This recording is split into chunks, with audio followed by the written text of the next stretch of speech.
আল্লাহ তাআলা বলেছেন আনাকিমুদ্দিন ওয়ালা তাতাফাররাকু, আমার দ্বীনকে প্রতিষ্ঠা করো আর এই ব্যাপারে কোনো মত পার্থক্য করো না।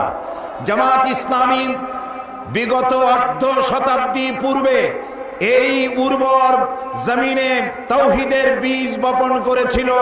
সেই বীজ থেকে চারা উদ্গত হয়ে সেই চারাটি আজ শাখায় প্রশাখায় পত্র পল্লবে ফলে ফুলে পরিশোভিত হয়ে বিশাল মহিরুহে পরিণত হয়েছে।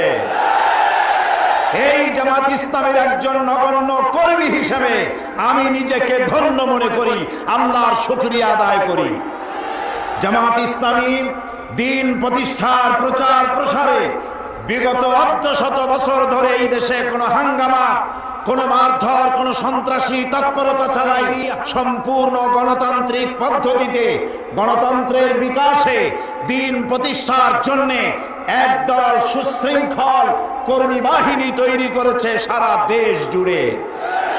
এই সুশৃঙ্খল কর্মী বাহিনী এবং জামাতের মজবুত সংগঠন বাম এবং রামপন্থীদের ভিতকে, কলিজাকে প্রকম্পিত করে দিয়েছে।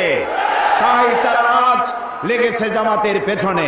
জামাত ইসলামী বিগত 4 বছর 3 মাস সরকারের অংশীদার থেকে অংশীদারিত্ব গ্রহণ করে এই সরকারের সাথে থেকে রাজনীতির চর্চা, গণতন্ত্রের বিকাশের জন্য বিশ্বস্ততার সাথে কাজ করে যাচ্ছে। জামাত ইসলামী মাওলানা মওদুদীর সাথে মতবিরোধ থাকতে পারে, কিন্তু জামাত ইসলামী কোন ইসলামী দল নয়, এমন কথা পৃথিবীতে কোন বেয়াদব আজ পর্যন্ত বলতে পারে না। আমরা ইসলামী আন্দোলন করি জাহান্নামে যাওয়ার জন্য নয়, কারো কাছ থেকে সার্টিফিকেট গ্রহণ করে জামাত ইসলামীর ইসলামী আন্দোলন করতে হবে এমন কাঙ্গালি বনা জামাতের হয় নাই।